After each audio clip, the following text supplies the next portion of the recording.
Hello children, today we are going to learn a new cursive letter Q.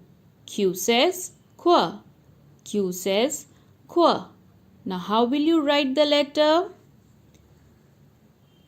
Start from the second blue line. Make a slanting line, go up. Go back. Make a C. Go up, touch the blue line. Come down, down, down, touch the red line. Make a slanting line, go up, touch the blue line, stop. One more time, slanting line, go up, go back, make a C, up, touch the blue line, come down, down, down, touch the red line. Now make a slanting line, go up, touch the blue line and stop. Hope you enjoyed, children. Happy learning.